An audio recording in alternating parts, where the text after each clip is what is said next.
Hey, this is Wendy with Loaves and Dishes, and today we are making fast, tender, tasty, smoky, and perfectly cooked pinto beans every single time with this recipe for pressure cooked pinto beans. Come on, I'm going to show you how.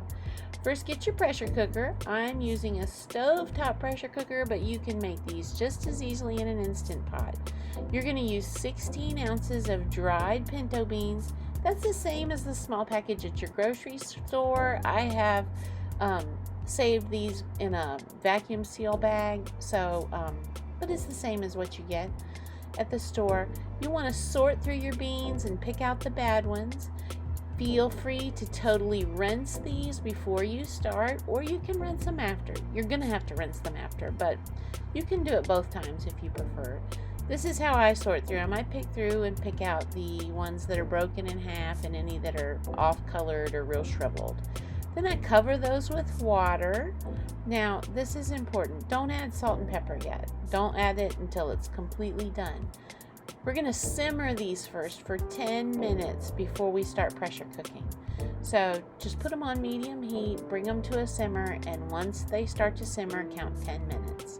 After 10 minutes, you're going to drain them into a colander, as I'm doing here, and you're going to rinse them with cool water, and rinse out your bowl too, because you don't want any of that the old bean starch or any dirt or anything like that from the beans. Stir them around good so they get rinsed off really, really well. This is going to take you about 5 minutes to get them rinsed off really good if you didn't do a rinse beforehand. So I'm going to speed this up. Here we go.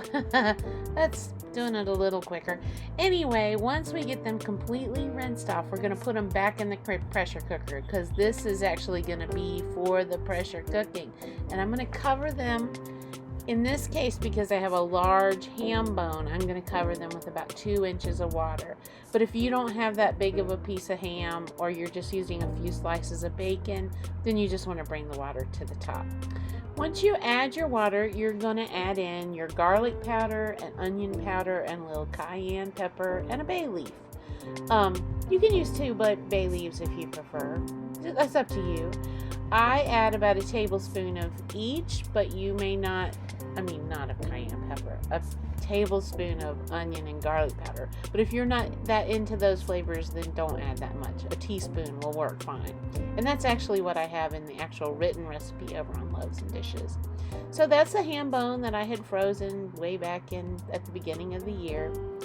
And now we're going to get those flavors in there, and that garlic and onion powder is going to really soak into those beans when we put them on to cook.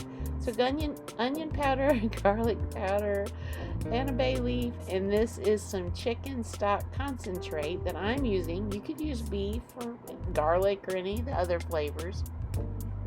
That's entirely up to you, but or you could use broth instead of water. Either one.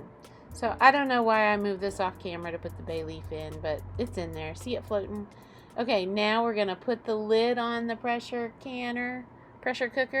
Close it. There we go. We're going to set it on high pressure, and we're going to cook for 25 minutes at high pressure. There it goes, cooking. When the little red tab bumps up, we know that that's when to start timing.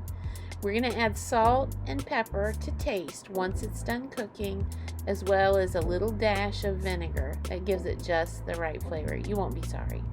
Anyway, that's all you have to do. Cook for 25 minutes. If you'd like to pick up the extra tips and tricks, the notes, the photos, that kind of thing, just head on over to loavesandishes.net, and I would love to have you over there. Don't forget to comment, like, and subscribe so that you'll see all the recipes that come from Loaves and Dishes on YouTube. That's it, y'all. You take care and have a great day, and I'll see you next time. Hey, this is Wendy. Thanks so much for watching this video. I hope you'll join Sarah and I on our mother-daughter adventures in takeout. You can find Dorks with Sports wherever you download podcasts or at dorkswithsports.com.